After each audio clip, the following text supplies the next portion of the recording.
From the heartland of America, focused on God, family, and country, the mouthpiece of the Midwest. This is Dale Carter's America.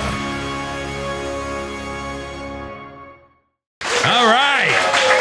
We are live at Funhouse Pizza in Lee's Summit on 50 Highway. I'm Dale Carter. He is Kurt Wheeler. This is Dale Carter's America. This is our live listener appreciation event, viewer appreciation event. No matter how you consume the podcast, whether you get it audio only or you get it on video, this is where Kurt usually jumps in and tells you all the ways that you can become part of and share the message of Dale Carter's America. Well, if you're already here, you probably know, but you can follow us on YouTube or Rumble for the video podcast. You can follow us on Spotify, Apple Podcasts, wherever you get your podcasts for audio only. Make sure to follow on Facebook as well. That's where you get to see all of Dale's spiciest opinions. And some of them are spicy, and some of you people, you comment on it, and that's fine too. What do you think of the new banner? We had this white space here. It's like, hey, what do you think of that, huh? The logo on the banner, huh? How about that? We spent big bucks. money. Big money on that. We want to thank our sponsors here too, and many of them are here. And the first one we want to thank is Jim Dingman at Funhouse Pizza. He is our host for tonight. He did all the pizzas and the drinks and all that, so we thank him very much. Bob Watson, my good friend, is not here tonight from State Farm Insurance. Great guy. And it's interesting because as I go through the sponsor list, you're going to see I have a personal connection to almost all of them. And maybe we'll have a personal connection in the future to one. I don't know. Bob's not here. I might switch to Progressive. Oh, no, don't do that. Because Bob and his team have taken care of me and my family for almost 30 years. 50-year State Farm agent. So thank you, Bob, for being on board. Royal Roofing and Solar. Mike Dale is in the house. He's back there. If you need a new roof, they are the guys to talk to. They did the roof on my house. They did not do solar on my house. And Mike Dale is the best guy to talk to about solar because he's going to tell you the truth about it. He's not out to sell you something necessarily. And in my case, solar didn't make sense on my house. It might make sense on yours. And as Evergy keeps raising the rates higher and higher, solar is a way that you can turn your electric bill into a zero bill. So talk to Mike Dale if you're interested in that. Midwest GI Health and Wellness, Dr. Mark TAORMINA is here. We got to know each other quite well yesterday. And I have pictures. He's gonna be up here in a little bit. The question is, does he have pictures? What now? I said, does he have pictures? Yeah, does he have pictures? Yeah. Well, I don't know. Did you Let's keep a hope set? not. I don't know how that works. I have a set. Anyway, we'll get to that coming up later on, too. Medicare Simplified KC is in the house. Kirk Doris is in the back of the room. Kirk and Lori, they help folks navigate the minefield that is Medicare. So if you are approaching 65, you're 65 or older, and you have to make some sort of a choice this year, he is the guy to talk to. And I keep telling him, not yet for me. Not yet. Just turned 61, 4 years to go. But he's going to be on my speed dial when I need him, and he should be on your speed dial as well, Medicare Simplified KC. In the front row here is Michael Schroer with Remax Heritage. He is a real estate pro. And I don't need you yet, but, at some point, Casa del Carter is going to go on the market, so we'll need to talk. Yeah. Not anytime soon, but, just like, I'm not going anywhere. Don't go anywhere. You've been doing this, what, 30 years? I've only been doing real estate for 5 years. I did residential and commercial construction for 35 years. 35. Yeah, okay. All right. So you know what you're doing. Pretty much. All right, pretty much. Enjoy that pizza. Thank you, Michael, for being here. Dale's Body Shop, Blue Springs, Dale Reynolds and Peggy Sheridan. I don't see either one of them here tonight, but I got to tell you, we were tickled to get Dale's Body Shop on the podcast because he's put back together a lot of my cars over the years. How many cars have you crashed? A lot. That Impala I had, he had twice. I mean, because I ran over a curb, which my wife never lets me forget about. I've crashed my fair share of cars too. Yeah, so. And my kids, God knows. I mean, when you have boys, forget about it. Man, you might as well get them a junk car because you know they're going to hit something. Yeah. And all of them did. And all of those cars ended up at Dale's Body Shop in Blue Springs. So, again, a round of applause to all of our sponsors because they make this podcast happen. They are the reason we've taken it as far as we have, and it continues to grow, and we thank you for that. So tonight's program, let me just walk you through some of that. We were going to have a crowd mic out there. We don't. but I still want this to be kind of a town hall format. So there are going to be times when we're talking, when I'm going to have questions for you. And, you know, with respect to Dr. TAORMINA, opinions are like assholes. Everybody's got one, right? So whatever your opinion is, it's right. It's your opinion. So that's okay too. So we may want you to say some things and, get your opinions. Right? I love it. Yeah. Okay.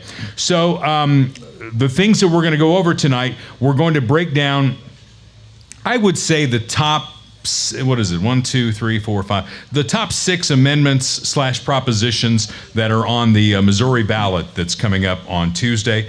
Dr. TAORMINA is going to, what now? Pizza. Oh, pizza. Calling for pizza. Pizza's done. All right, there you go. Dr. TAORMINA is going to talk about colonoscopies and colon cancer and why what I went through yesterday is something that a lot of you should go through if you're 45 or older. Then we've got a section that's entitled Silly Season, which has arrived. We'll talk about some of the things that you're seeing in the news in the build-up to Election Day on Tuesday. And then we're going to have a fun sing-along to wrap the thing up. So who's ready to sing? Michael, I know you're going to lead it, right? Here tonight, Debbie Erikson's going to lead that. Debbie, a very talented singer, performer on KFKF. So let's just jump right into it. We are going to have a guest to talk about Amendment 3, and Melissa's here in the front row. That's going to be the last amendment we talk about, so I don't know if you want to sit with me for the entire amendment discussion. Probably not. So we'll get Kurt involved, and this is where the town hall comes in, so we'll be talking about some of that stuff too. But I thought just as a foundation, with 1 week to go until Election Day, first of all, I'm assuming that if you're a fan of this podcast, you're probably going to vote for Trump. Any Kamala voters here at all? Again, there's no wrong answers. That's fine. You know, they're not going to speak out. They're probably not going to speak out.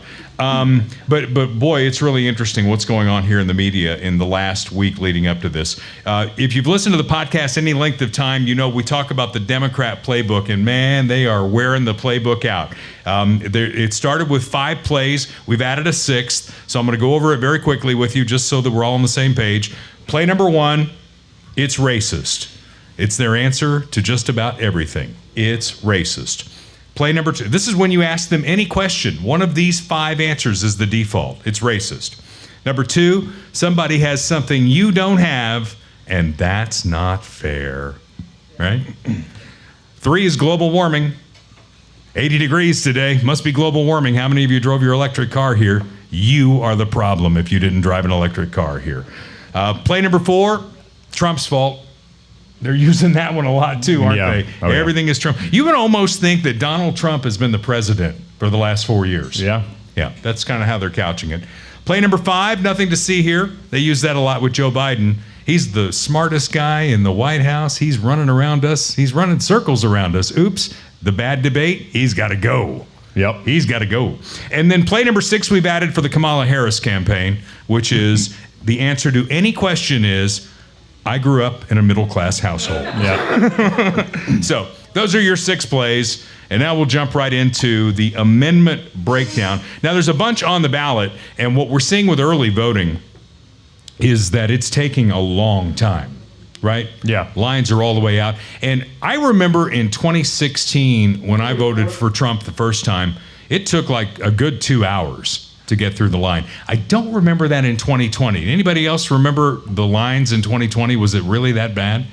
It wasn't. 2016 was really bad. This one might be really bad too.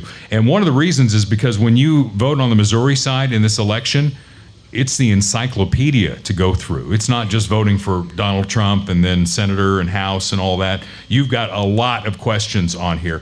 I took the top 6 that I was going to talk about. We'll take a little break before we get to the last one, so we get our special guest, Melissa OHDEN, up here to talk about Amendment 3. But I'm going to start with Amendment 4 because it made me laugh. You know, because we've talked about it on the podcast, and maybe you know it on your own, that the Kansas City, Missouri Police Department is governed by the state of Missouri, right? It is the only police department in Missouri, probably one of the only in America, that is governed by the state. And it goes back to corruption that happened during the gangster era, but they can't seem to extract themselves from the state of Missouri. So now there is Amendment 4 on the ballot, and a yes vote will amend the Constitution to allow the General Assembly by law to increase the minimum funding for a police force established by the State Board of Police Commissioners to ensure such police force has additional resources to serve its communities. It takes it from 20 to 25%. And the ballot says currently the only police force established by the State Board of Police is Kansas City, Missouri. So this is the only police department that's going to be affected by this, and there will be an amendment on the Constitution. Now, I laugh about it because I don't know how many of you work in Kansas City, Missouri. I do, and I live in Blue Springs, and they take 1% out of my paycheck, the earnings tax. And when they put that on the ballot, I don't get to vote on it. So I get to vote on this, and I get to make sure that they get stuck funding their police department at 25%. So I'm going to be a yes. It's just so, even the language of it is very confusing. And I think, I'm starting to think that's intentional. You know, I mean, that one sentence, it's like, because of the enumerated and the this and that. I mean, read that sentence again. Well, this is the fair ballot language that they'll put the official ballot title on here, but then the fair ballot language. Which part? A yes vote will amend the Missouri Constitution to allow the General Assembly by law to increase the minimum funding for a police force established by the State Board of Police Commissioners to ensure such police force has additional resources to serve its communities. Yeah, pretty close. That part. But this is the funny part. Currently, the only police force established by the state is Kansas City, Missouri. Right. So I say stick it to them. I'm going to vote yes on that. Michael, this is a good question for you because this is amendment number 1. And, you know, something else to think about. The Missouri Constitution has about 112 amendments. It's ridiculous, right? The U.S. Constitution has 27. It's really hard to get a U.S. constitutional amendment passed. It seems like it's really easy to tack another one onto the Missouri Constitution. That thing must weigh 10 pounds. Yeah, no kidding. So Amendment 1 is exempting property tax for providing child care. Now, you're the real estate guy. What do you think about it? Have you looked at that one at all? Yeah. So basically, it says that if you provide child care outside of a child's home, you can be exempt from property tax. Outside of the home. It's your business, and so if your business at your house is childcare, yeah, and other people's children are coming to your home to be taken care of. Yeah. What do you think? But you said outside your home. Childcare outside of the child's home. Oh, okay. Right. So if you take in a bunch of kids, right. It's like if you use your business, your part of your home for your business, you can write that off on your taxes. It's kind of a similar thing. Oh, look who just walked in. Hey! Missouri's Congressman from the 4th District, the Honorable Mark Alford. I'll tell you what, to respect the Congressman's time, I'm going to put a pin in this. You don't have to do that? No, I'm good. You want some pizza? We got pizza.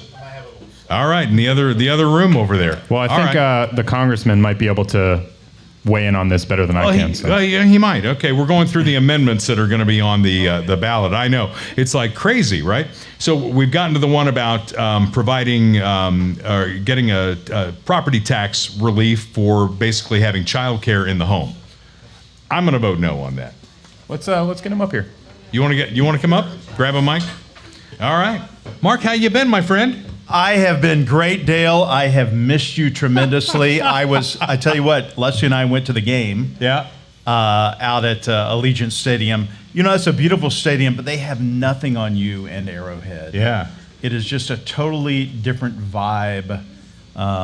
Anyway, we won, so I'm glad to be back, glad to see everyone, and looking forward to a week from today when we take back the White House, we expand our majority in the U.S. House, and we take back the Senate, a trifecta, Dale. It's going to be great. I feel it coming. I really do. I was a little worried maybe a month ago, but it just feels like momentum is coming along. You know, when I was most worried is I was at the convention in Milwaukee, and thank you, sir.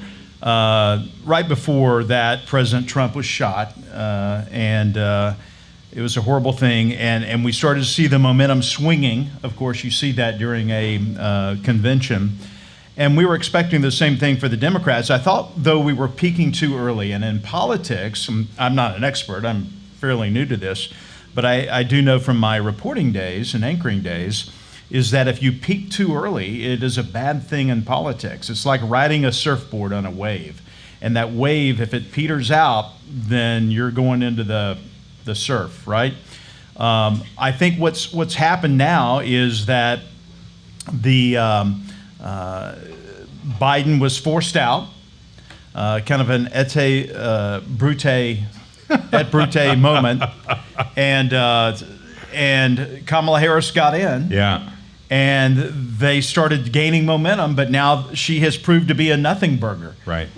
And I call her the cotton candy presidential candidate. I didn't know where you were going with that because my wife has another name for her that kind of starts out that way. She is cotton candy. She is a teaspoonful of sugar that's been blown up into this big ball of nothingness. Right. And now it's gotten wet and it's gone back to an empty calorie teaspoon of sugar. I kind of think of her as like candy corn. You know, the first one's like, that's okay. And then the second one's like, ugh, the hell am I eating here? Yeah. So that's, kind of the same thing. Well, she can't answer a single question. Really, she can't. There was one today. I forgot what it was. I was watching on X, and another reporter, a local reporter, asking her, and by the way, they do the best jobs, I think, local reporters. And typically these candidates are not on guard because they're thinking, well, these are local people. They're not going to ask me tough questions. Usually the toughest questions come from the local people. And the politicians are not on their game, typically. And she fell for it again. They asked her a simple question. She would not answer. And I'm like, just answer the freaking question, yes or no, and then explain what you mean by it. It's very simple. Well, we just went over that before you got here because if you ask her any question, the first thing she's going to say is, well, I'm from a middle-class family. Right. That's her default answer. And then it's word salad after that. And she takes care of her yard, too. And she does take care of her yard. They were proud of their yard. Brett Baer, did you see the interview Brett Baer did with her on Fox? Yeah. I thought Brett Baer did a fantastic job. And, he was polite to her. He tried to keep her on point, and it was like as she tried to go off into these filibuster answers, he was like, but Madam Vice President, this was my question. And on the other networks, they just ravaged him. They said he was rude and in her face and all that. And it's like the media outside of Fox News, I mean, they're losing their minds right now. That's a good point. And I think that's evident of just how badly the Democrats are going to lose. The Democrats, the media, the mainstream media that I think that's in bed and have been for some time with the progressive liberal side of our country, they know that they're headed for a loss and they're in desperation mode. And you can see it. It's just the histrionics, the name calling. And look at Trump, how calm he is today. Everything he said today was calm and it was low key. And what happened to the joy? What happened to Debbie? How are you out there? Good to see you, Debbie Erickson. What happened to the joy in our vice president? Yeah, it's nothing but misery and gloom and doom. She's about to do a speech on the ellipse of the Capitol today, right, where my office is temporarily, and she's going to talk about how bad things are, about how evil Trump is, about what a Nazi is, about what Hitler. I mean, we should not be comparing things to Hitler or the Holocaust. How many times have you been told that? Yeah. That it is an extreme point in our world history, and we should not be using those terms to compare and call other people that. And yet she does it and gets away with it. Were you at the Nazi rally at Madison Square Garden? I was not, no. But I will tell you, we just broke some news on Bloomberg just a few minutes ago, and I think it's going to be out because I had talked to Mike Johnson about an hour ago, and there was a story that came out of the rally at Madison Square Garden where Trump says, I've got a little secret. You remember? Yeah. And he was talking about, I've got the secret with Mike Johnson and how we're going to win this thing that's going to take us over the top. And there was a lot of speculation. So all the liberal, woke, crazy people are like, oh my God, he's going to try to overturn the election again, another insurrection. That's not the little secret, folks. Here's the little secret. Because Donald Trump came to Washington, D.C. a couple of months ago and talked with all of us, the sitting Congress members, about our strategy and how we are going to, and Watley was there as well. How are we going to win this thing? Because it is a team sport, all right? 8 years ago when Trump won, I wasn't there in Congress, I was still on Fox 4, but he didn't think he was going to win. Melania didn't think they were going to win. That's why she was crying when they did win. And Congress didn't think he was going to win. So nothing was prepared. The groundwork wasn't laid. The first 100 days are the most important, and that groundwork had not been laid. And so consequentially, when he got into office on January 20th, Obamacare didn't get overturned. There wasn't a viable plan. This time there is a plan. President Trump, thank you, he's going to get back into that office, and he's got a big broom and he's going to clean house. And that's why people are scared. They are scared to death that this resolute leader is going to get back behind that resolute desk and be a true leader, not a weak, failing, flailing, feckless leader that Joe Biden has been for the last 4 years. And Kamala Harris, amen to that. Yeah. You know, I watched Kamala Harris today, and it's interesting. My mother used to have a thing, when you point a finger at somebody, you got 3 more coming back at you. And Kamala Harris was talking about when Donald Trump is sitting behind that desk, he's going to have his enemies list of who he's going to go after. Well, who went after whom here? Exactly. I mean, how many blue districts went after Donald Trump? And when Donald Trump was president and he's talking to the Ukrainian president, and he basically speculates, hey, I've heard some stuff about Biden, you might want to look into that. They impeached him. They did. Dale, they have done everything they can to try to keep this man down. And here's a guy who had everything in the world. He had a top TV show for 12 seasons. You can dispute how much money he was worth or how much Mar-a-Lago was worth. I've been there a couple of times, not bragging about it, but I guarantee it's worth more than $18 million. The pool is probably worth that. Yeah. Anyway, they have tried to throw him in jail. They have tried to, some people have tried to kill him. Everything they can to keep him down, and he has something deep in his heart that he realizes it's greater than him. And when you talk with him, it comes through that he is doing this for America. Look, what is he, 78 years old? Yeah. He's moving around pretty good for a lot better than spry. Me. Better than Biden. Yeah, a lot better than Biden. Well, who isn't? But he realizes this is a do or die election. Yeah. This is the most consequential election of our lifetime. Indeed it is. And we've probably said that. You and I are the same age. We've heard that before. But I'm telling you what, folks, if you have not voted yet, get out and vote. Even if the lines are long, there's going to be even longer lines on Election Day. I think you're seeing now this push that we've been, the Republican conference has been, along with Trump and others, to make sure you bank your vote. I grew up going with my dad in Baytown, Texas to vote. As a little kid, he took me and my 3 brothers because he wanted us to see the importance of our responsibility as U.S. citizens. And that remember the curtains that would close and you go in and pull the lever? I remember helping my dad pull the lever. We did it on Election Day, and we've always respected and honored Election Day, almost like a national holiday. Sure. But that's changed. I don't like how it's changed, but that's reality. And so we have to take advantage of the rules that are in place to bank our vote. And I think you're seeing 2-1. I think in Jackson County, where people are texting me, I don't know if you've gone to vote yet, the lines are crazy. They are long. Hours long. I'm going to vote on Election Day. I'm an old-fashioned guy. That's okay. Yeah. But what if you're sick? I won't be sick. What if it's raining? Too bad. What if you're, God forbid, in a car wreck? I'm telling you, bank your vote. Yeah. I know that it's a great thing to wait till Election Day, but that's all I'm going to say. I will crawl over cut glass to cast this vote. And I think a lot of you would too, right? Yeah. So, well, let me ask you. I mean, you're finishing up your first term in Congress. I've known you for a long time as a TV guy. We used to text back and forth when you were on the mornings in Fox 4 and I'm on KFKF. Are you having fun? Do you like it? So the answer is, I tell everyone this, I'm supposed to hate it. I'm going there to clean out the swamp. Blah, blah, blah.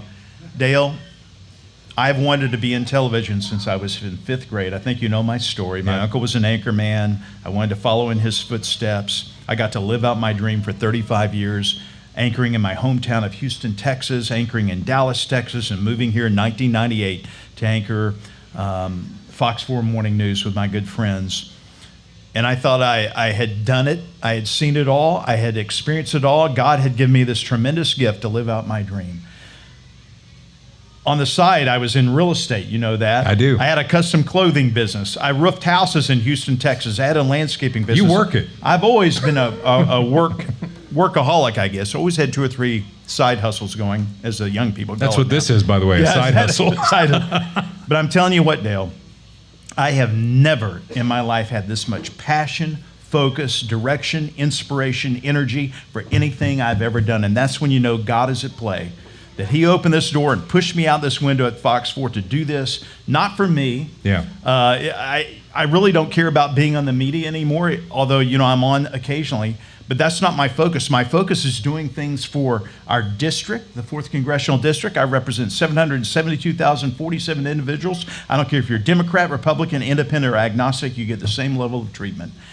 But it's also to affect positive change in Washington, to rebuild our military, to regain respect on the world stage that this president has lost. The final nail in the coffin that got me into this race was the way Biden pulled out of Afghanistan. I was literally terrible. throwing things at my television, and I said, this is not the America that I grew up in. This is not a president. And so I got into the race and never looked back. We ended up winning the primary, 7-way primary by 15 points. Ended up winning the general 75-25. I do have a candidate, an opponent, Democrat this time, go around.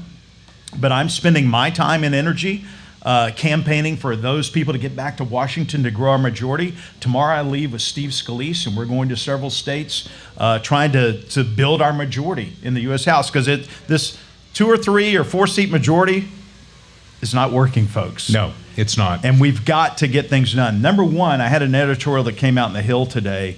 Halloween's almost here, but we've created a monster in Congress, and it is our federal deficit. $35.7 trillion, growing $1 trillion every 6 months. It is going to eat us alive if we don't get our spending under control.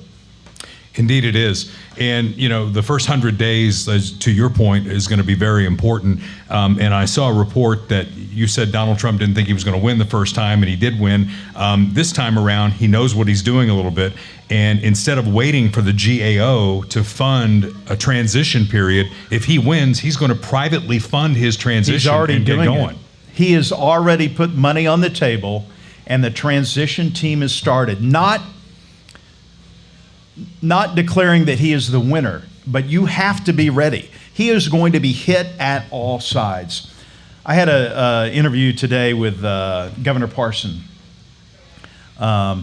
By the way, I owe you an apology because I started my own little podcast called Mark Alford's America. And it's bigger than mine? Wait a minute. No, it can't be as big as yours. We can both have America, right?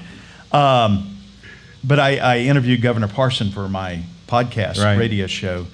And he reiterated this, we are very concerned about Donald Trump's safety. Yeah. With good reason. Well, there are, and I'm not a conspiracy theorist, but my dad used to say, just because you're paranoid doesn't mean they're not really out to get you either. So there are forces, I think evil forces in this world who do not want Donald Trump back in office. And I don't know exactly where they are, but we've got to be prepared. And we've got to properly fund the Secret Service to the level where they can do their job. I know an agent personally who's struggling very much so because of the 18-hour days that they're working now. Sure. The United Nations General Assembly that was in New York recently stretched them thin. He said they had a couple of times where these world leaders would come, they want to go walk in Central Park. They had one person guarding these heads of state. It's crazy. You don't hear about it because nothing happened. Right. But we've got to make sure that the Secret Service is properly funded. I know we waste a lot of money, God knows, in our federal budget, but that's something we've got to get under control. I'm on the Armed Services Committee right now, small business and agriculture. We've had a lot of success, not me personally, but our team. We're getting the B-21 Stealth Raider to Whiteman Air Force Base in a couple of years. We got a new barracks down at Fort Leonard Wood coming. We got the Farm Bill out of committee trying to get it through the House floor. But my attempt in this next go-around is to get on the Appropriations Committee for a couple of reasons. Since Roy Blunt left, we have no one bringing fiscally responsible projects back to Missouri. And I want to be that person. But we also have to have a voice inside the Appropriations Committee to help those other conservatives move the leadership towards responsible governance in our budget system. This year, we had to do an omnibus bill. I hate omnibus bills, but we could not afford a continuing resolution. I mean, we had to do I'm sorry, let me back up. We had to do a continuing resolution because we could not afford a government shutdown right before a presidential election, or Trump would have lost this. So we extended it to December 20th. We had 5 of the 12 appropriation bills done, which last year at this time we only had 1. It takes all 12 to fund the government.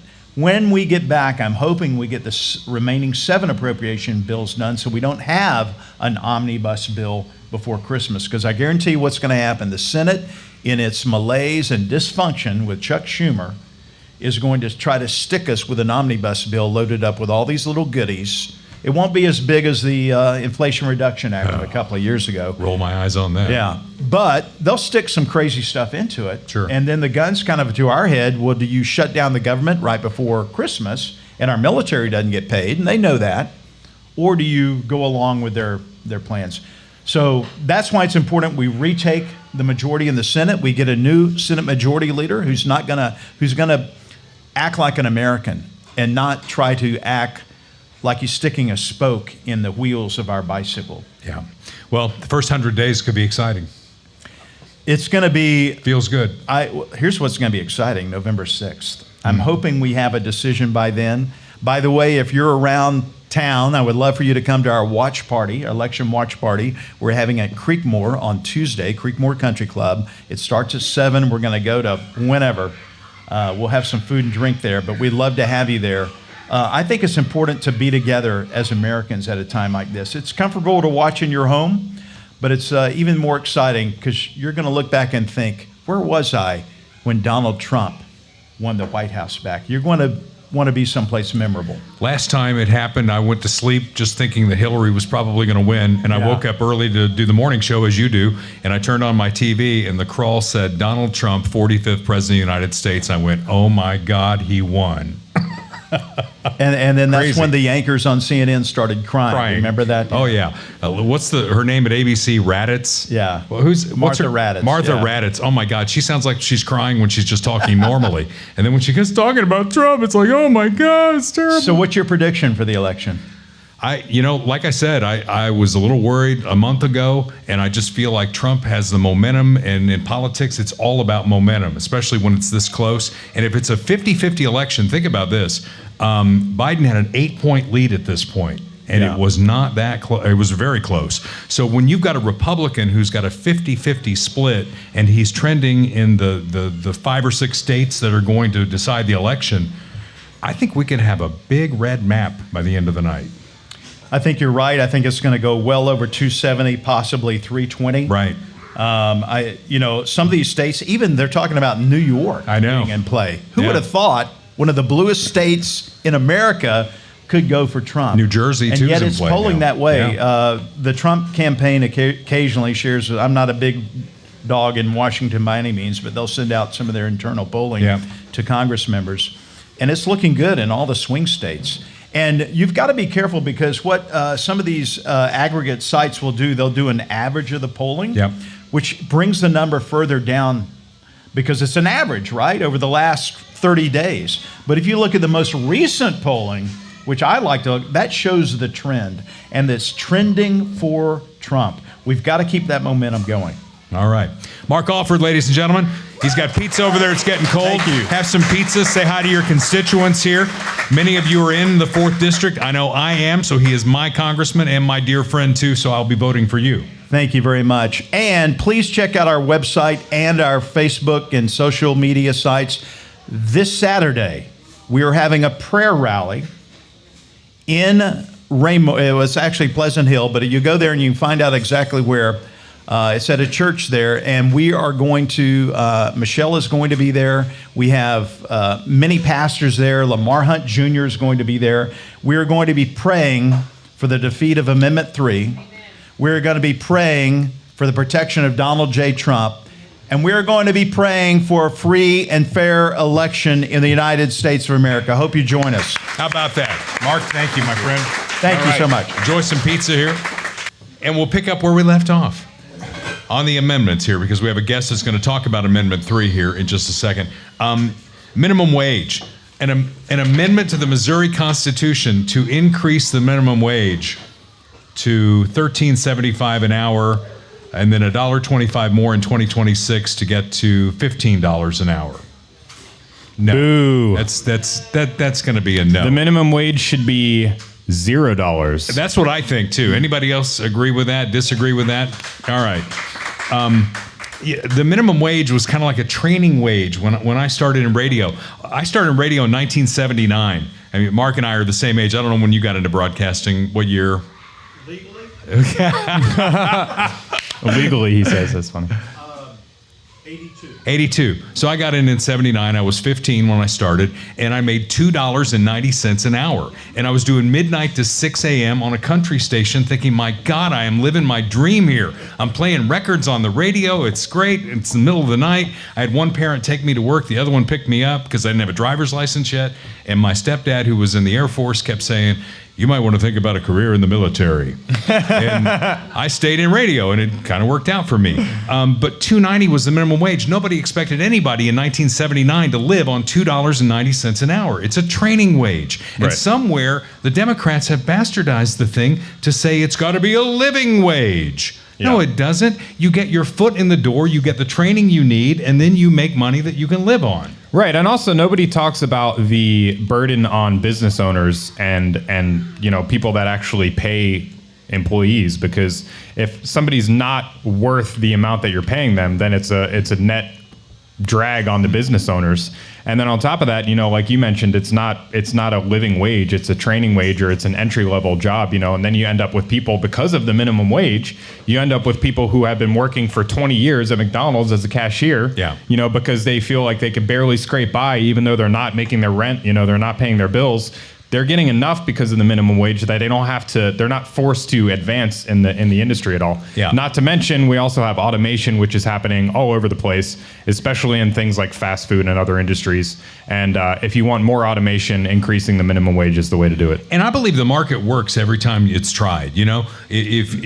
If you're worth it, if they need workers in that area, they're going to pay more. They're going to have to pay more to get them. And when you get the government involved, it all gets screwed up. One of the first jobs I had, also spinning records, was at a skating rink when I was a kid. It was United Skates of America, red, white, and blue. Very disco original, lights very everywhere, original, great.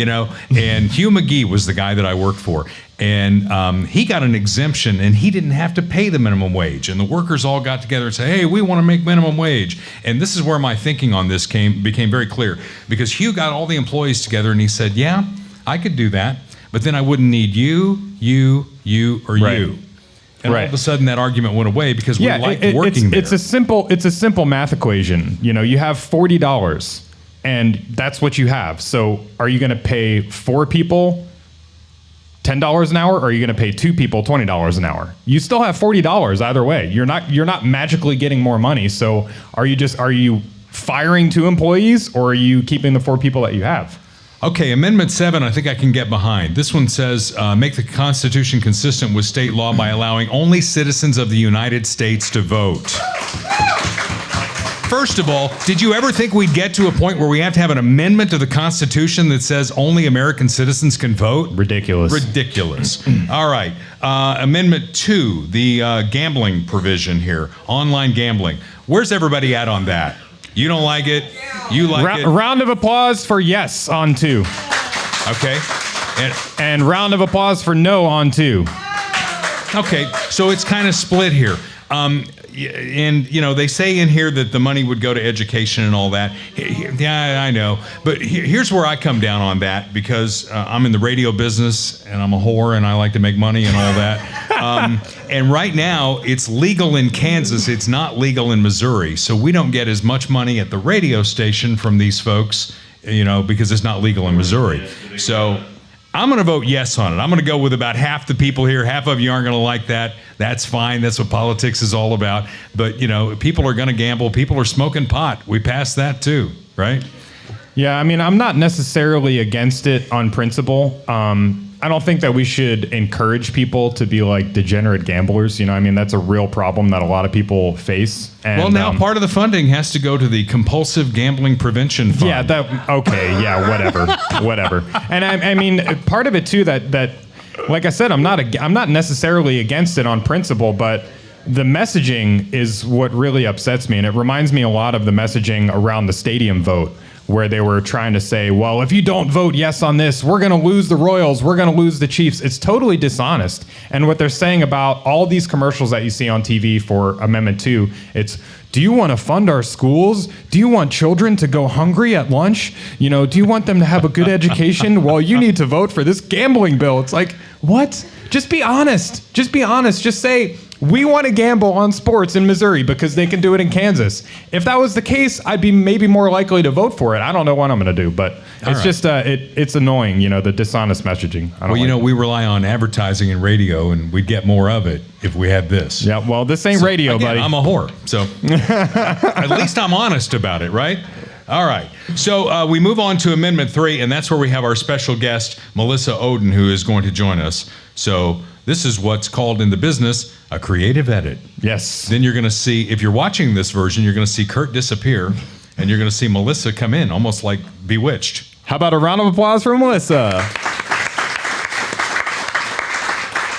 All right, Melissa, thank you for being here. My pleasure. I was just kind of, freaking out Congressman ALFORD's staff because they were texting me about that event at Manna Church at 6 o'clock on Saturday night. And I said, by the way, I spy with my little eye. And she was like, whoa, wait a minute.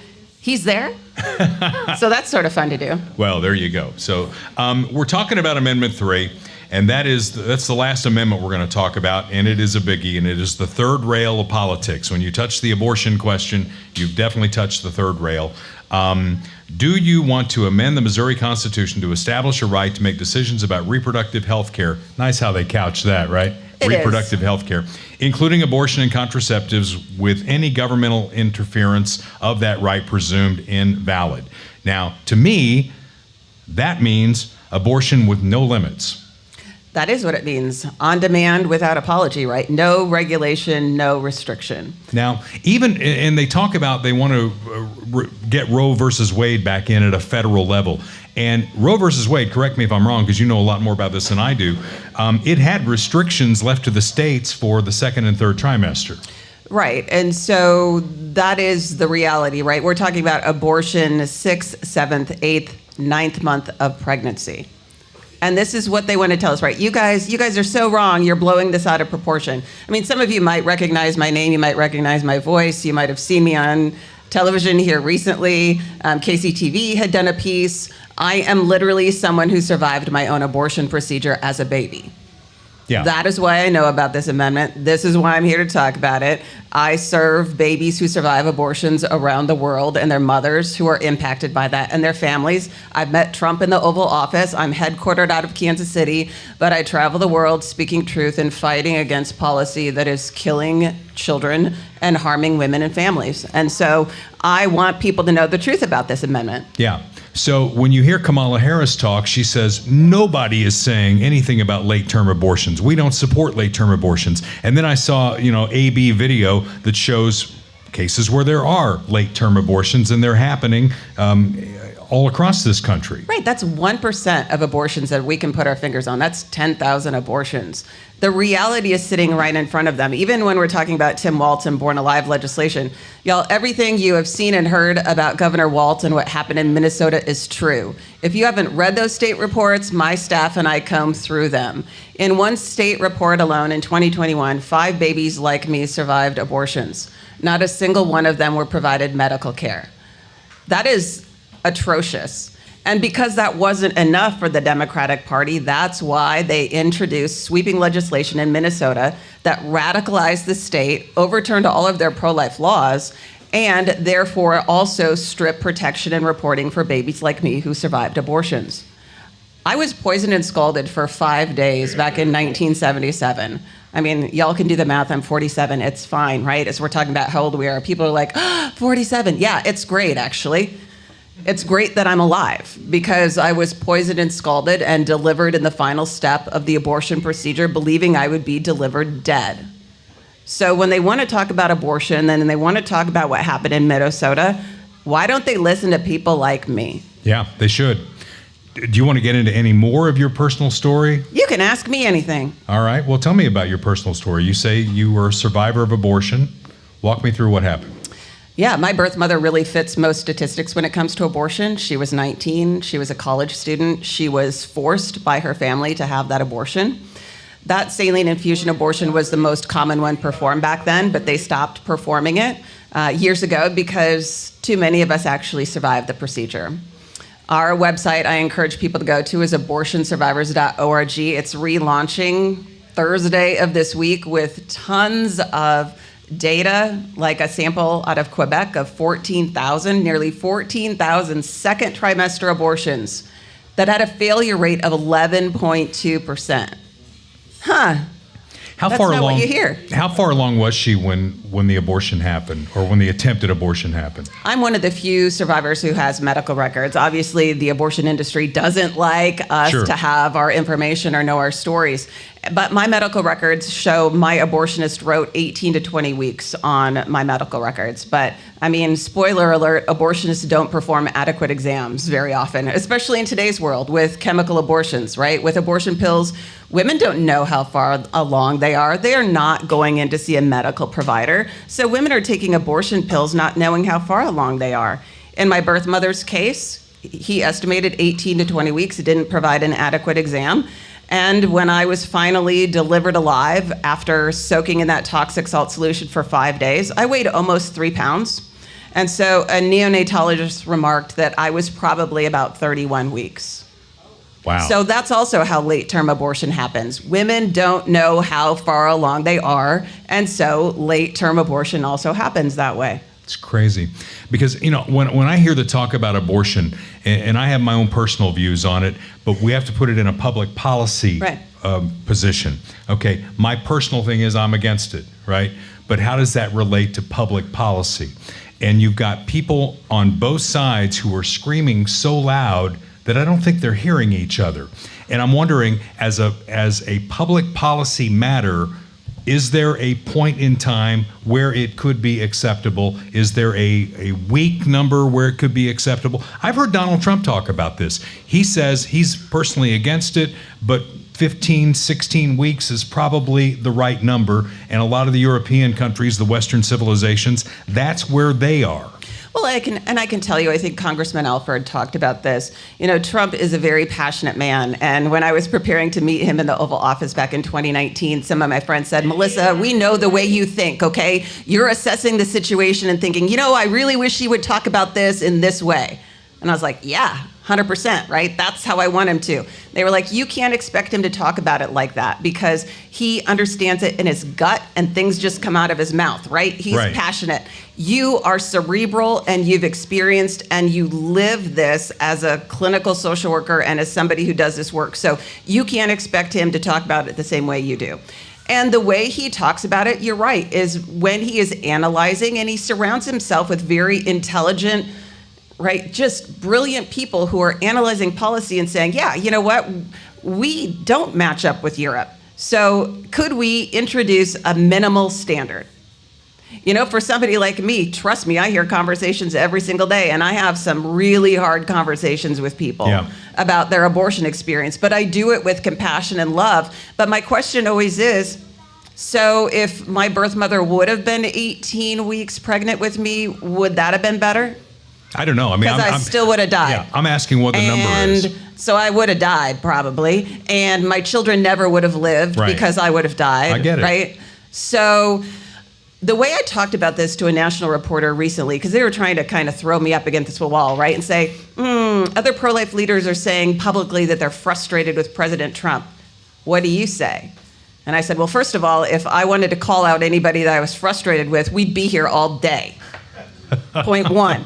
Point two, I think what you see with him and what you hear with him a lot in this cycle of the election is very much, I think, common to other people, but he has a spotlight on him. I think most people, if you engage in a conversation and say, okay, right, for Melissa and any other child, was 31 weeks better or was it 18? What about 6? And our human guttural response to that is like, there's no good answer here, right? I mean, if we're being intellectually honest with ourselves. So I think that's sort of what we see also in the struggle with him is just, like, there's no good answer. No, and that's what we're all struggling with here. So let's just, a practical matter. You've got teenagers, they're going to have sex, right? Your mom was 19, right? So was mine, by the way. And my dad wanted her. 19 is one of those magical ages. My dad wanted her to have an abortion. Here I am. So I kind of feel what you're going through here. But as teenagers, I mean, we're at a point in medical science where, you know, if teenagers are going to have unprotected sex, you're not going to be able to stop them from doing that. What if there's the pill that they can take, the morning after pill, right? That could kill them. You know, I mean, taking abortion pills can kill women.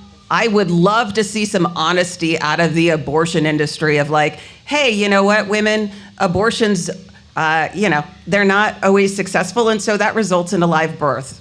What is that called? That's a human being, right? So then we can back that up to talk about how that's a human being undergoing development, right? We need to talk about all of those things. You hear them say, my body, my choice, and all that. At some point, there's another person involved, right?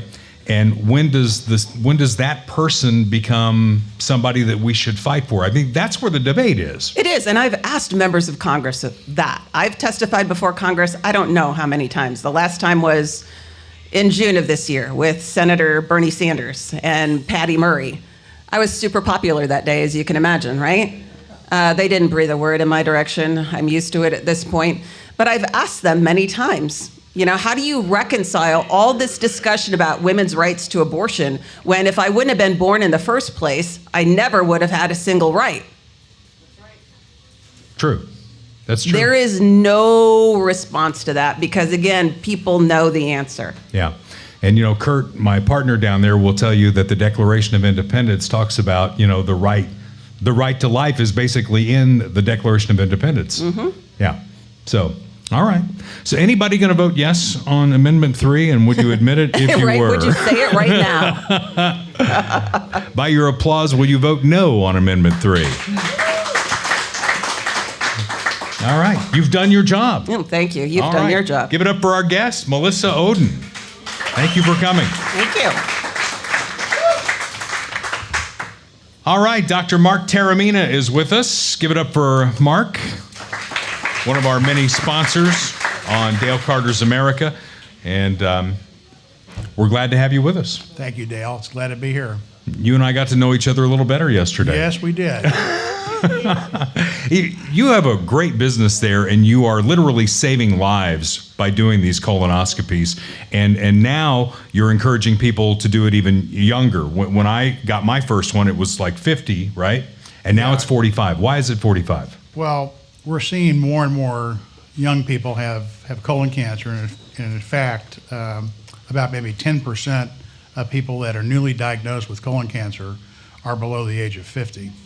And many times they're identified with very common symptoms such as change in bowel habits, maybe a little bit of bleeding that may be attributed to minor issues like hemorrhoids or something like that. But these symptoms should not be really ignored, and that's why we have lowered the age to 45. Yeah, and you and I have talked about some celebrities. Kirstie Alley was the latest one I remember who had colon cancer and died. And folks, and I'm looking at one individual in particular who needs to get his colonoscopy. I shame people all the time. I won't do it by name. I did it for Zarda. Is Zarda still back there? Mark Zarda? Yeah, he was one of your patients. I try and shame them into doing it because if you catch it early, you can treat it. Yeah, you know, almost all the colon cancers develop from a small polyp. And by removing these benign, non-cancerous lesions called polyps, that stops the whole sequence from a benign, non-cancerous polyp into cancer. And in some patients, because of genetics, those polyps grow rather rapidly. Other people, they would grow rather slowly. But these polyps are easily identified on a colonoscopy, which is the most accurate. It identifies polyps in the average of 95 to 98% of the time. The other options are Cologuard, those new stool-based testing, they identify polyps at a much lower rate, and in fact, they only identify large precancerous polyps an average of 42 to 45% of the time. And about 1 in 10 of those Cologuards are false positives, which means that you have to undergo a colonoscopy even after you have a Cologuard. My friend Sherry in the back, are you listening? Because she did that, and I said, because I've asked everybody, because I'm sold on this now. And by applause, if you're 45 or older, how many of you have had at least one colonoscopy? You're in the minority, Michael. Calling you only by your first name. That's fine. Now, in my case, usually when you give somebody a clean bill of health, it's come back in 10 years. In my case, you want to see me at 5, and it has to do with my mother having polyps. Yeah, so genetics matter. And if usually we look at one first-degree relative who's had colon polyps or colon cancer, that increases your potential risk of polyps and colon cancer. And if you have multiple second-degree relatives, such as uncles, aunts, that type of thing, grandmothers, grandfather, that also increases your risk. So we do modify our follow-up recommendations based on your genetic history. Now, in my personal case, and I'm not going to show the pictures, even though I brought them because you people are eating. Yeah, big applause for that. Fine. Rachel, you want to applaud that? That's good. All right, fine. You noted diverticulitis. Am I saying that right? No, you had diverticulosis. Yeah, so diverticulosis is just the presence of these little saccules on the colon wall. And for people our age, we remember when these tires had inner tubes. Yeah. You get a bubble on a tire. Essentially, that's what that is, a little saccule. I'm not going to get a flat, am I? I hope not. But if those little saccules rupture and you get leakage of the bacteria from inside the colon to your abdominal cavity, you end up with diverticulitis. And Don't want that. And you would know that because you'd have pain. It would hurt. Abdominal pain, yeah. Yeah. So I'm okay with what I got. You're okay with what you got. And it's normal. And you can eat popcorn. I want you to know that. because my wife's in the back. She is the CFO of Dale Carter's America, by the way. Jennifer, are you still back there? Give it up for Jennifer, because I give her a lot of crap.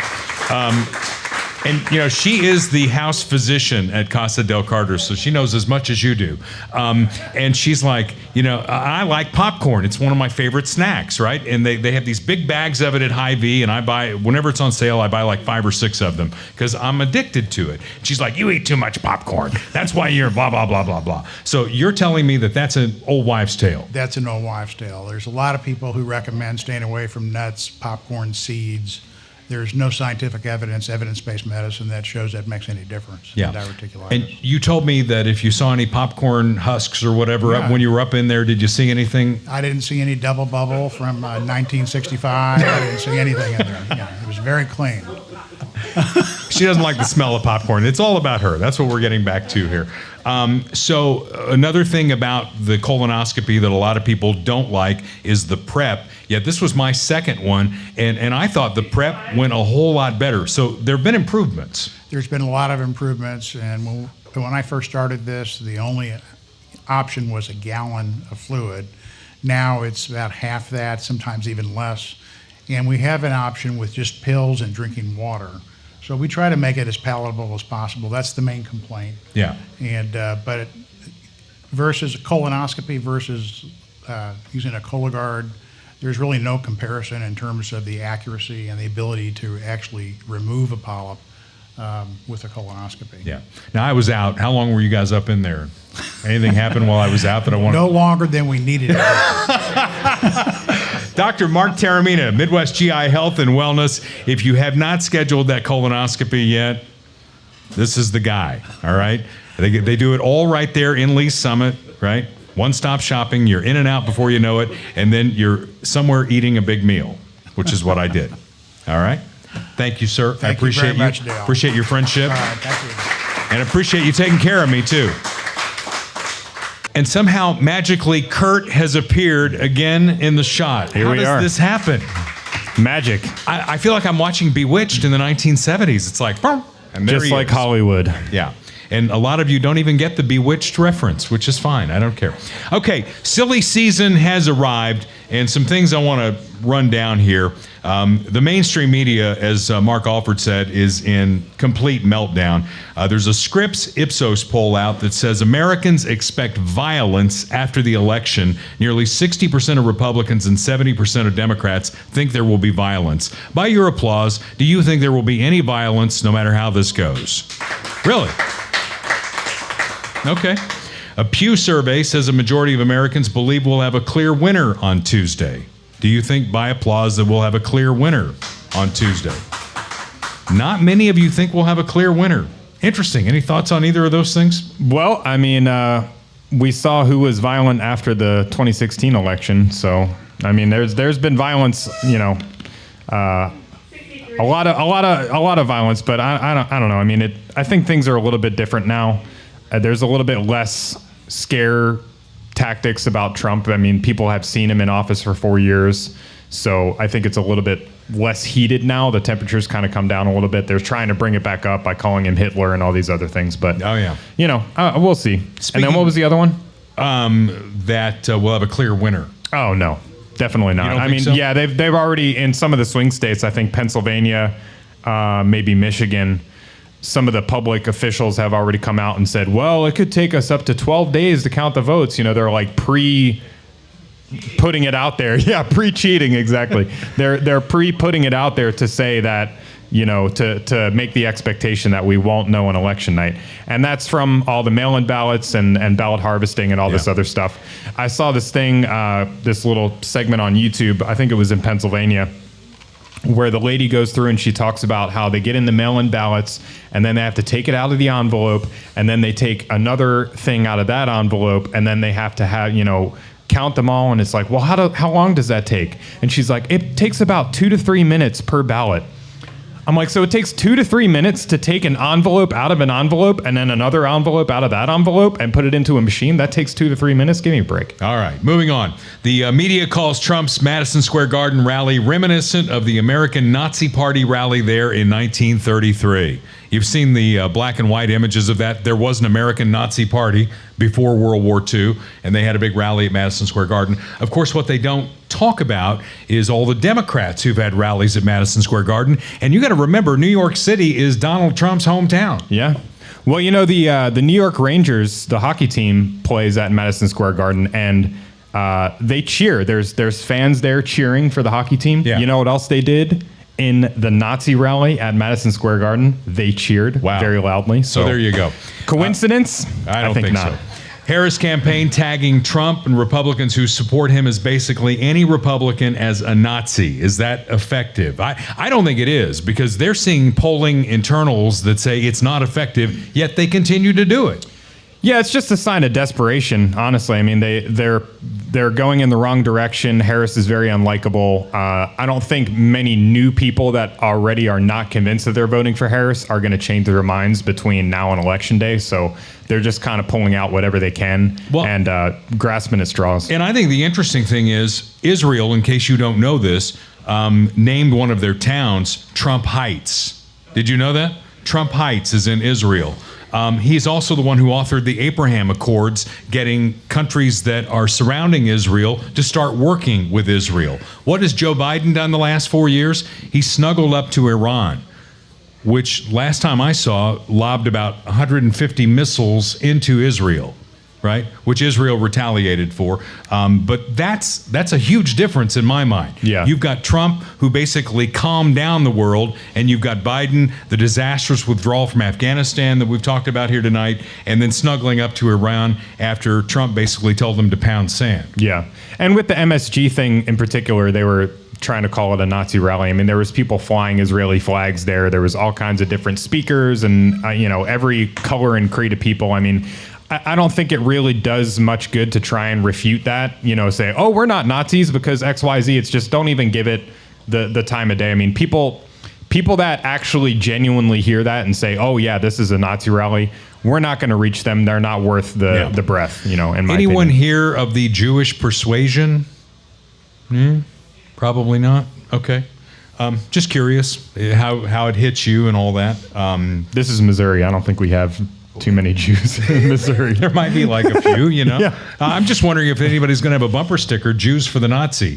Vote for the Nazi. It's right. important. Remember That'd when be funny. David Duke ran in Louisiana? Yeah. And he was up against, I can't remember the guy's name, Edwin Edwards, that was his name. And Edwin Edwards was a crook. He'd been in prison, right? And David Dukes was a member of the KKK. And there were bumper stickers in Louisiana that said, vote for the crook, it's important.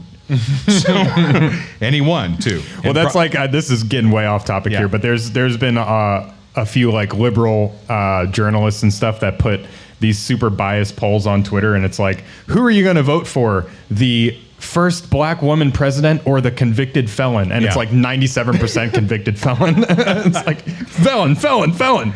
Media, you know, we're still on the media meltdown. They're still running with a debunked story that Trump disrespected the family of a murdered Hispanic soldier. Have you heard that? They've been all over that. Even after the family came forward and said it wasn't true. Story after story of Trump said that this or that with no proof other than an unnamed source. They're still peddling the fiction that he called soldiers losers. Now, what they'll peddle in front of you, and somebody did that on one of our Facebook posts, it came out against me or whatever, maybe you saw that, all the former Trump officials who've come out against Trump. Have you seen that? Yeah. They've come out against, some Democrats have joined with Trump. So this is kind of a weird election, right? It's an unusual election that pits the Washington insiders, many of them with a lot to lose if Trump comes back, against the outsiders. It's kind of similar to 2016. I mean, you've got RFK Jr. and Tulsi Gabbard who Right. have now jumped on the Trump train. And Tulsi just announced that she's switching to the Republican Party as well, which is So a great it's not story. as simple anymore as the red jerseys and the Right. blue jerseys. But you know why those former Trump officials are coming out against him? Well, he fired because most he of them. fired them. Yeah. That's why. You know, like, who do they fire? They Yeah. don't fire anybody. So Jeff Bezos says the Washington Post will no longer endorse candidates. Did you see that? Yeah. Let me ask a question here. Does anybody here, by your applause, anybody still read a newspaper on a regular basis? Do you really? Yeah. We have one sheepish applause and one hand. Yeah, that's it. Have you ever been impacted by a newspaper's endorsement of a candidate? No. No. And of course, with the Kansas City Star, you know, they're always going to be on the left side anyway. I wanted to mention this about the Star because I stopped taking it a long time ago. The day after the Trump assassination attempt in Pennsylvania, I happened to be in a Quick Trip, and I looked down because they've got a stack. They used to have like this huge stack of newspapers. Now they've got about 5 because that's all they're going to sell. And the headline was not Donald Trump assassination attempt. It was rampant racism in the KCPD. And I ask about that. It's like, why the hell? I mean, you know, the guy's running for president, somebody shoots at him, and you don't have that on the front of the paper. And what I was told is the Kansas City Star is now printed in Omaha. So it's not news anymore.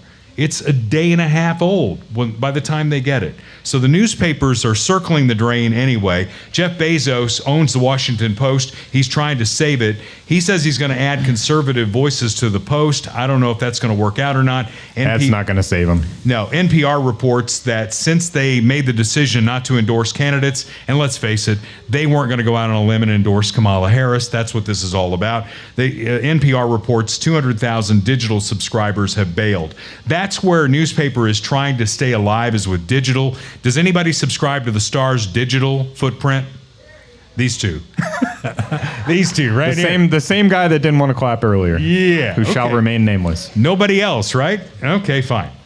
Ballot drop box fires in Oregon and Washington, 2 very blue states. I read that story this morning. Is it a good idea to have ballots in an unsecured area? No. I mean, what is the deal with that? And are there better ways to vote using technology that might be safe and secure? Well, I mean, you just have to ask Kamala Harris. I think she was on The View or some other show back in 2016 when the Russia thing was all going on. And she said herself, you know, because they were all trying to put out this narrative that Russia's for Trump, they're trying to steal the election. And she came out and said, and we'll post it on the Facebook page, she came out and said, you know what they can hack is paper ballots. And she came out in support of paper ballots, and that's what we need. I mean, we need paper ballots on the day of the election as much as possible. And I think Congressman Alford makes a good point. We have to take advantage of the rules as they are, and win. Get out there and vote. We need to win, but we need to change the rules back to how they should be and how they historically have been. There was another example in Arizona, I believe, too. Somebody can correct me if it wasn't Arizona, but I believe it was, where they found something like 200,000 illegal people that were on the voter rolls in Arizona, which is way more than the margin that it was won in either 2016 or 2020. And they said, well, we just discovered this, but because of Rule 213B, subsection C, whatever, we can't take these people off the voter roll until after Election Day. So we know for a fact that there's tens of thousands, if not hundreds of thousands of people illegally on the voter rolls in Arizona, and they won't do anything about it. So it's just like very transparent now to me, where you see all this stuff happening, and it's just not a coincidence that they're not doing anything about it, or that all these things are happening at the same time. So we have to be very skeptical. Unfortunately, there's only so much that we can do other than use our voices to try and make it change. But these things need to change in order for us to have secure elections. All right, by applause, I have another idea here. I've talked about this on the podcast before. National holiday for Election Day. What do you think about that? Yeah, to get out as many people as possible. All right. Anybody, and again by applause, are you worried about attacks on Election Day after the FBI busted up that plot with that ISIS dude in Oklahoma City? You worried about it? Yeah. Well, we'll see. I mean, the southern border has been a sieve, so we'll see what happens on Election Day. Hopefully not. For me, and I know many of you probably agree with this election comes down to, are you and the country better off than you were 4 years ago? Are we more or less energy secure than we were 4 years ago? Yeah. Is the southern border more or less secure than it was 4 years ago? Yeah. Is the world safer or more dangerous than it was 4 years ago? Is the economy better or worse than it was 4 years ago? Yeah. Is crime better or worse than it was 4 years ago? Yeah. And am I missing anything? Because to me, that's what this election comes down to. Jump in there, shout it out. Am I missing anything? What? Missing common sense. Common sense. Yeah. Common sense. Yeah. All right. And for those who say Trump will destroy America or act as a dictator / Nazi / Hitler, don't we have 4 years of a presidency that runs counter to that? Hasn't he already been president? Harris vows to fix what's broken. Why hasn't she done it in the 4 years that she's been there? Why isn't she doing it now? The first 2 years of the Biden-Harris administration, little refresher course for you, they had both houses of Congress and couldn't get anything done. The only things that they did get done, she broke a lot of ties in the Senate with this legislation that's damaging our economy now. The Inflation Reduction Act. My gosh, that's why we're sitting at, what is the number now? 36 trillion in debt, a deficit that's $2 trillion. We're spending more to service our debt right now than we spend on the military. And that ought to be a wake-up call for everybody in this room to get out and vote. Absolutely. And I think, as you and Congressman Alford talk about, we're on a good trajectory right now. The momentum is in Trump's favor. And down ballot, too. I mean, we didn't even talk about this, but we saw what happened with Lucas Kuntz in the Senate race, of him shooting a guy at the freaking the range a couple weeks ago. Well, Dick Cheney shot a guy once, and Dick Cheney was a guy that Democrats said was Hitler. Yeah. And now he's on their side. Yeah. I mean, you need a program to tell who all the players are. Yeah. So I think the momentum is on our side. Trump went on Rogan last week. He had that big event at MSG that went off really well. But none of that matters if people don't go out and vote. Did you see that Rogan wanted Harris on his show? And did anybody see that? What she asked for? She wanted travel expenses paid for by Rogan, and she was only going to do 1 hour max. I had heard on, this is just hearsay probably on Twitter, but I had heard that she wanted him to come to her and do an hour at a location of her choosing. Oh, that makes sense. I saw it on a crawl. So the travel thing was she was going to go to him. Well, no, he was going to go to her. Yeah, because normally they do it in Austin at his studio. Right. She wanted him, allegedly, to fly out to her location and do it at her location, which he's never done. Right. So that's not going to happen. Well, before we leave tonight, we usually end with, if you've watched the podcast or listened to it, we end with something we call like the kicker, the fun moment and all that. I thought maybe a little twist since we're all here together. My dear friend Debbie Erikson is with us from KFKF. Do you know Debbie? Give her a round of applause. And Debbie is going to lead us in a little patriotic sing-along. Boy, I can feel the enthusiasm. Right. Do you feel the enthusiasm? And Jim Dingman got up and went back in the kitchen. He's like, I'm not singing. I think something's burning in the kitchen. Yeah. How about another round of applause for Jim and the pizza and the hospitality here tonight? Thank them so much. Thank all of our sponsors for being here tonight. We're going to put Debbie on a mic. Yeah, let's do it. All right. So, the word is jump on yeah, absolutely. Got to get in my right key. Oh, beautiful for spacious skies, for amber waves of grain, for purple mountains' majesty above the fruited plains. America, God shed His grace on thee and crown thy good with brotherhood. From sea to shining sea.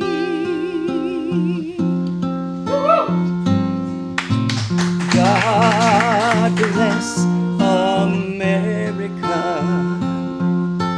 land that I love. Stand beside her and guide her through the light with the light from above, from the mountains to the prairies, to the ocean white with foam.